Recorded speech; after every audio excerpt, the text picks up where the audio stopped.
Steve Rannazzisi is a longtime stand-up comedian and actor who will be bringing those stand-up talents to Austin this weekend, headlining the Comedy Mothership. 2 shows Friday night, 2 shows Saturday, a show on Sunday. Only tickets that remain are for the late Friday and Sunday shows, and it's just the GA tickets of that. Go to comedymothership.com to snag those. Steve, thank you so much for the time. How you doing today? I'm doing great. How you doing? I'm doing great. For people just listening on the radio show right now, they cannot see your background, but people watching the video can see that you have a really cool Mike Tyson's Punch-Out picture directly behind your head, and it is signed by Iron Mike himself. Kudos on what I think might be the coolest piece of paraphernalia that I've seen in somebody's Yeah, that was awesome. I got that at a charity golf thing, and you throw your name in a hat, and I won that, so I was like thrilled because Mike Tyson's Punch-Out was one of my favorite games and one of my favorite boxers of all time, and obviously since then he's become like a cultural icon. So that's one for the that makes the wall. And there were layers of conquering Mike Tyson's Punch-Out. Like, obviously, the ultimate is working your way all the way through, but you could also Yeah. hack your way to Iron Mike by doing the code. I don't recall what the code was, but it was very, very well known by me and my brothers back in the 80s and 90s. Oh, really? I only remember the Contra code with the up, up, down, down, left, right. That's all the way back to those are the days. I mean, I'm sure if I got the game in front of me and I would be like Jason Bourne going back and be like, there it is. But yeah, that's the Contra one's the only one that stuck with me. So Yeah. Yeah. Up, up, down, down, left, right, BA, select, start. It gave you 30 yep, lives and you could usually beat the game on Contra. boom, that was it. Perfect. So simple back then. My kids, Easy living. got a 9 and 7 year old now. My kids play Fortnite and they've got all I these know. skins and all these things that they're spending money on. I'm like, all you need is a couple of guns and a couple of bad guys at the ends of levels, and you can have That's what I said. I go, where are the cheat codes? Like, why are we buying Peter Griffin skins? Why can't you just hit a couple of buttons and then bingo, it pops up? Like, aren't we supposed to be more developed as far as hacking is concerned than we were back then? There's no way we hack Nintendo. We were not brilliant back then. I don't know what happened. I think they put the games are harder, I guess now. everything has gotten softer. The games have gotten harder, but everything else has gotten softer. We as a people have gotten softer. Even the controllers have gotten softer. You used to be able to spike those Nintendo controllers off the ground like Rob Gronkowski after he scored a touchdown. Now you drop an Xbox controller, you're having to replace it 3 days later. Yeah, no, they're fickle pieces of machinery now. So, and I think it's just, that everything is so advanced now that it's like once the technology breaks, well, then it's just useless. Just buy a new one. That's the way it's going to be. We're going to have a gigantic mountain of controllers in the ocean someday. That's probably where they'll all go. That's right. The floating garbage patch of video Yeah. game controllers. So, in preparing for this conversation, Steve, I did what I do for most of these conversations, and that's listen to podcasts that you've been on recently and also social media stalk you. And so I rediscovered, I guess, that you are a big New York Giants football fan. I was high on the Giants headed into this season. Obviously, Daniel Yeah. Jones' injury was a big deal. But how did things go so sideways for the Giants like they did? I thought this was going to be a huge year for Saquon. He's been all right this year, but the rest of the team has not followed suit, especially after the optimism everybody felt following 2022. I mean, I went to opening day against the Cowboys, and our first drive, we were marching down the field, and I remember the feeling of saying to myself, "This is it. Like we've taken a step forward, and we're marching down the field opening day against our division rivals. Nothing could have stopped us." And literally from that moment, I remember it when they threw the pick and the Cowboys came. From that moment on, it's been a disaster. Now there have been moments of like, wow, okay, Tommy DeVito and the whole thing, which is a bright spot for the season. But for the most part, Daniel Jones getting hurt, inconsistency in quarterback probably doesn't help at all. But the offensive line is just it's been terrible. It's not a well-coached unit. They don't seem to get much better from week to week. They never put weeks together in a row. So I think it's been a problem for a long time. It continues to be a problem. Other than that, bad luck, a harder schedule. And so, yeah, that's what it comes down to. Injuries are tough. I think all the top quarterbacks that make the most money, I think out of the top 5 or 6, only 2 of them or maybe one of them is playing right now. So, it's not just a problem that was ours. It was the Vikings. It was everybody else who's got their starting quarterback that got hurt. But when you are not a great team, then when you lose a good player, then it shows up big time. So I'm not down on the team. I'm not like we're back to square one, but I'm not thrilled, obviously, with what has happened. I truly, I mean, it sucks to say, but I don't want them to win this weekend. I don't want them to get blown out. Like last weekend was the perfect scenario. Make a competitive team, a competitive game, and we lose it. I want a top 5 pick. And what they decide to do with that pick, that'll be left for discussion. But I don't want to move any further away from the number 1 pick. You're taking one of those quarterbacks if you get a top 5 pick, right? I know that last year everybody was high on Daniel Jones, but you got to roll the dice with somebody else at this point, correct? Yeah, I mean, I would think so. I think if you're gonna trust in Joe Shane, he didn't. This new administration, Shane and Dable didn't pick Daniel Jones. I think they realized they could probably make something out of him. They did last year. I don't blame Daniel Jones. I really don't. The guy's had bad luck. The 1 year he had with a great new coordinator and general manager, he had a great season last year. This year, the injury bug got bit him. He's been pretty healthy up until this point, but just had terrible coaching and coordinator. So I don't blame him, but if you wanted to give them the keys to drafting another quarterback and starting from scratch on a rookie contract, you really only owe one. You could have Daniel Jones start and have the other guy back up, or reverse it if it's going well enough. You only have to pay Daniel Jones for one more year, so I wouldn't be opposed to it. But again, I've been on this like soapbox. I understand that you have to draft for what you need, but like I want to draft the Giants offensive. I want us to draft our offensive lineman that is like our Joe Thomas, our guy that's going to put a gold jacket on in 12 years from now, that is just synonymous with New York, like the guy that's going to make sure our Quentin Nelson, who we could have had, our guy that's going to go. The offensive line, other players may come and go, but I am going to be it's not Andrew Thomas, as good as he's played. It's not Evan Neal to this point. They keep trying with these top, but like I just get that right. Let's get that right. Now, obviously the Penn State guy might not be there, the offensive line, but like if it's going to be something like that, I wouldn't mind a big splash like that. I wouldn't mind doing something like that, because even if you get this young kid in, you got to protect him, especially in the beginning. Look at the difference between Houston and Carolina. Bryce Young's running for his life most of the time, and CJ Stroud has a decent command of the offense because they protect for him.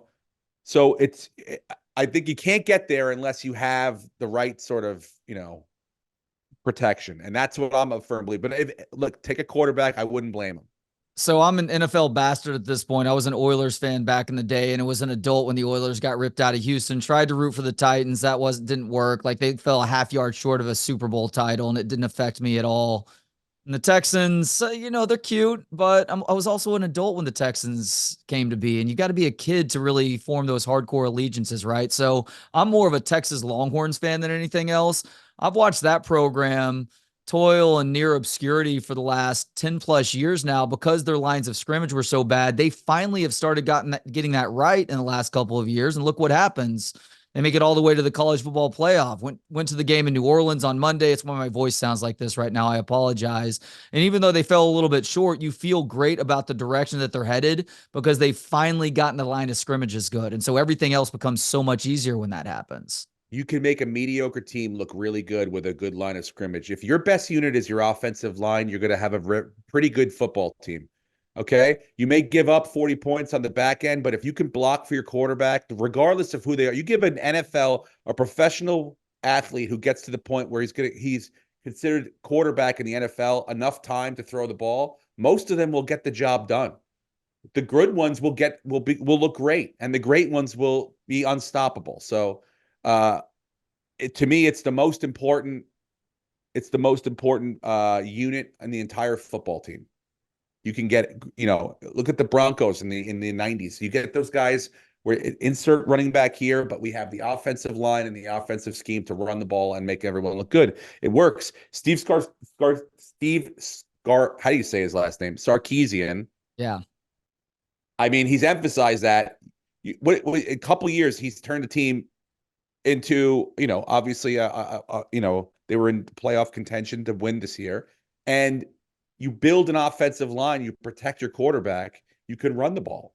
You can bring you and you will attract other top quarterbacks when hey, we're going to put you behind a bunch of dudes that are going to take care of you. It helps. Yeah, Sam Tripoli is going to be upset with you for not being able to pronounce his fellow Armo's last I name know. correctly. Sarkeesian. And it should be Steve Sarkeesian. There we go. I got it Well, right. one thing that they're doing also on top of getting the line of scrimmages right, like the level of roster management that's required at the college level right now, Yeah. into none, including the NFL level, because you're not only having to placate to these high school kids to get them to commit and then eventually sign with you, you're having to stay on top of them throughout the entirety of their time within your athletics program or within your football program. And he's doing a good job of that, keeping the guys that he wants to, letting the guys that he doesn't want go, while also just nailing it in the transfer portal too, just going after the best guys at the biggest positions of need for the following year. So I think there's any secondary reason beyond the lines of scrimmage why you feel good about Texas heading to the SEC next year is because he seems to have this roster primed to compete year in and year out. Yeah, I wouldn't be worried. I mean, if anything's shown, I mean, the SEC used to have the label of being, it's the us. We're NFL light. We're the best, conference in football. And you notice they do have great teams and they continuously put great product out there. But, the Big Ten is nothing to mess around with. The Pac-12 or whatever they were or now are, there are the level of playing field is I think that it's even now. And with the NIL and now the conference swap around, you're going to have a situation where lots of teams are going to be competitive now. You're going to have teams 10, 12, 14, 15, maybe even 20 teams that you say to yourself, oh, this team could be in contention for the, 12 spots, one of the 12 spots. Just because there's 12 spots now, I don't think it's going to be a thing where, oh, it's going to be as easy. There's still going to be 4 or 5, 6 teams on the bubble where you're like, man, that team could be, one loss team, no loss team, 2 tough losses might make it in. So you're going to have that level of playing field competition wise is going to be great to watch over the next couple of years. So it's exciting to learn. I think it was early December that you were going to be headlining the Comedy Mothership the first weekend here in January. It's just in a couple of days now.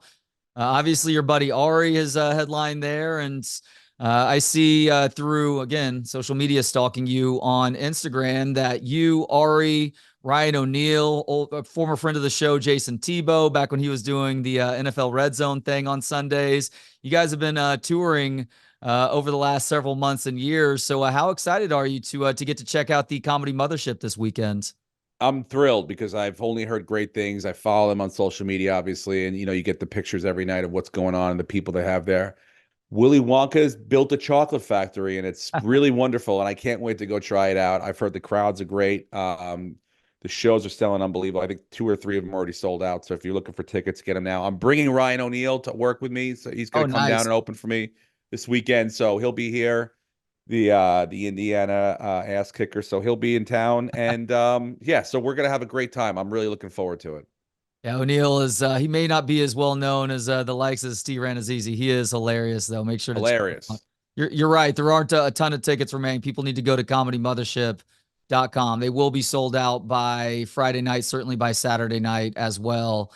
It's been interesting to be a fan of stand-up comedy for a long time because I feel like in the last couple of years, we've seen a shift where stand-up comedy has gotten more popular than ever. But with that comes a lot of new people to the art form on the audience side of things. And a lot of those new people are coming in based on crowd work clips that they're seeing on Instagram, TikTok, and things like that. And I think that's led to more people feeling like they need to be a part of the show versus understanding that this is a performance art that you're watching, that this is something that's been rehearsed, it's been written down, it's been memorized in a lot of ways, and you're not part of the show unless the comedian wants to make you a part of the show. Have you seen an uptick in people just trying to yell stuff out at you as you've been doing stand-up over the last year or two? Yeah, a little bit. I would say a slight uptick, especially in spots where like I got a lady in Philly that went a little nuts on some jokes and stuff and caused a scene, which you're like, Philly, come on, Philly, you guys are tougher than that. And then I was literally just in Alaska this past weekend for New Year's, and obviously they don't get a ton of comedy and Sunlight. stuff up there. Yeah, well, sunlight as well, warmth as well. But yeah, they I had a couple great shows and a couple shows where people just were like, "Oh, we'll just yell out whatever," or like if they thought like whatever I said, they had a tag or they want to yell something like free for all. So I explained you have to kind of it's not their fault necessarily. You just an audience needs to be trained a little bit. Yeah. An audience has to, especially in cities where there's new comedy clubs popping up. Some of these cities, and it's not like you got to be trained. Like, we're going to teach you what's funny. You can figure out what's funny on your own, but you got to do it by the rules that we're gonna like. Obviously, no heckling, no wait for your turn. If they want you to be a part of the show, they'll pull you in. When it's time to be quiet, be quiet. Like all the different things that make great comedy clubs great. They take time. Now, Mothership, obviously, you got to grade that on a curve.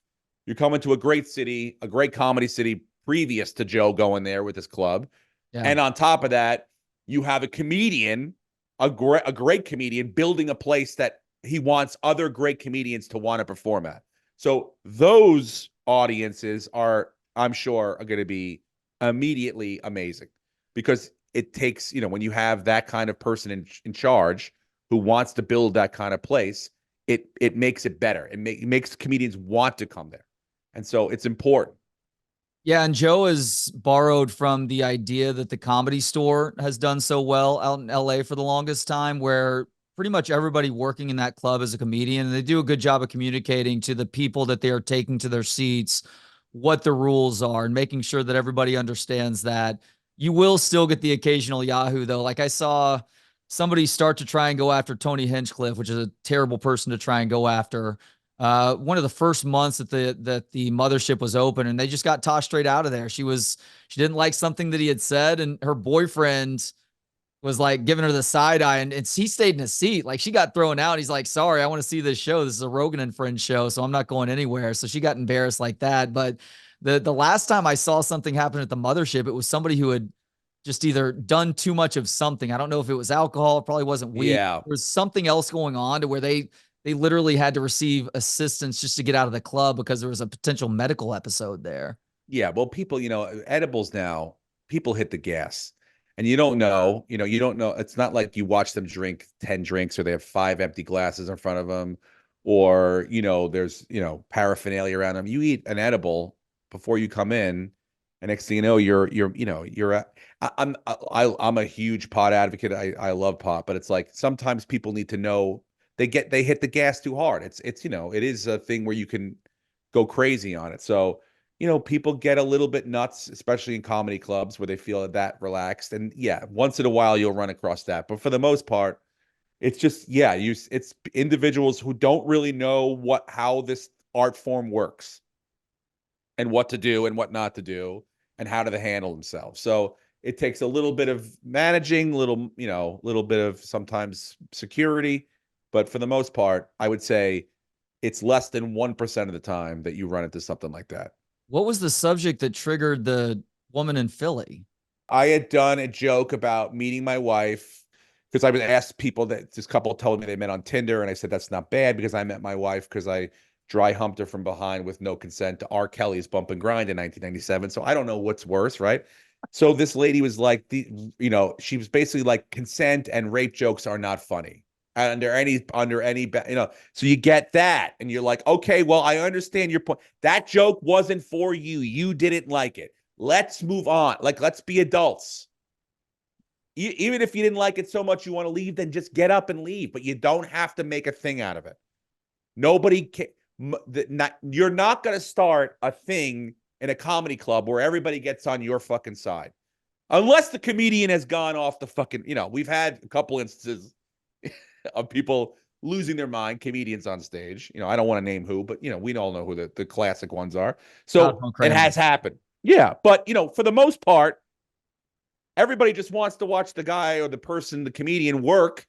And therefore, you're not going to get everybody on you're not going to, the lady in Philly was not going to get that. You know what? The union worker in the front row who spent all his money on the tickets and got a babysitter and stuff, he's not going to go, you know what? This lady's right. This lady's right. Jokes are not funny, even if they're not for me. It's ridiculous. It's absolutely, I mean, it's mental in my mind to think, as someone who's been in it, who's been made fun of, who's had stupid things happen to them and horrible, like horrible things said about them. If you can't take it, you just, it's a joke. You got to move on. No one is going to get hurt here. That's one of the reasons why stand-up comedy is so important right now, with as serious as things got in the COVID era, with not just the pandemic, but all the stuff that happened during that time as well. It's like the response to that by society was embracing stand-up comedy. And It's certainly a place to stand up and object to something being said that's offensive or mildly offensive. What you said, by the way, wasn't even that offensive. My goodness. Please. I know. But the comedy club is not that place. That, if anything, is kind of the last bastion where you can get away with saying things that are messed up pretty much anywhere else, but you're saying it on a stage to people who have paid to laugh. And that's the other thing people need to think about also, whether they're trying to object to the comedian or just throw something out because they want to be a part of that next Instagram clip. Keep in mind that you're not just ruining the show for the comedian, you're ruining the show for every person who paid 30 to 40 to 50 bucks who is sitting around you as well, because you have just interrupted the flow of what that person is trying to do on stage. Exactly. Imagine a maniac went to a movie, right? And in the middle of the movie, there was a line said, and they just started getting up and being like, this isn't funny, or that's not right. Can you guys believe this? Like, everybody would tell that person to shut up. Yeah. And that's typically what happens but it's like the fact no one would do that. People don't do that because it's a movie. And I guess because we're a real person, you think you're going to get some sort of, effect, or you're going to get the resolve that you want. But it's in the grand scheme of things, all you're doing is ruining everybody else's experience, and you're not adding to anything, and you're making yourself probably more miserable. I'm not saying you got to find everything funny, but if you're going to hold on and have that much resentment towards a joke that probably was definitely not written about you in particular, then how tight are you going to be wound for the rest of your life? So yes, you do run into those people, very, very few and far between, but for the most part, people that spend that money and they come out and, these nights are expensive sometimes, and they just want to go and have fun and laugh. And if they don't find a particular joke or a subject funny, then either you wait to the next thing or you get up and you leave. And maybe the next day you talk to hey, that guy wasn't for me. This person wasn't for me. That's it. No need to do a whole thing. So that's how I feel. That's what I've encountered, and that's how I go about it. I think that's very well said. Now, do you still live in Southern California? You still live in LA? No, I'm in New York now. Oh, okay. I've been in New York for a couple of years. Yeah. What spurred the move? Right after the pandemic and everything, it's just my family was all situated here, and we've been going back and forth for a long time. And I think my kids wanted to be with their cousins and stuff. So for us, it was a great time. Everybody was sort of picking up and moving to where they wanted to go. And we've been in LA for 20 years. So it's nice I grew up here. My wife grew up here. So it's nice to be back here and doing, stand up and also being around family. I think you hit a good time to eject from California too. Yeah. It wasn't like I wasn't part of that whole, like, we got to get out of here. I liked California. I just kind of felt like it's been enough. It's been long enough. He is Steve Rannazzisi. He's going to be at the Comedy Mothership this weekend. Not a ton of tickets left. Go to comedymothership.com to snag those that remain. Steve, always a pleasure catching up with you, man. Glad to hear things are going so well. Safe travels to and from Austin this weekend. Thank you. Great catching up with you as well. Be well. Thanks to Gentleman Jesus for the intro and outro music. Hear more of his work at gentlemanjesus.com. Thanks to you for hanging out. For more of the show and to connect on social media, visit booksonpod.com. Talk to you next time on Books on Pod.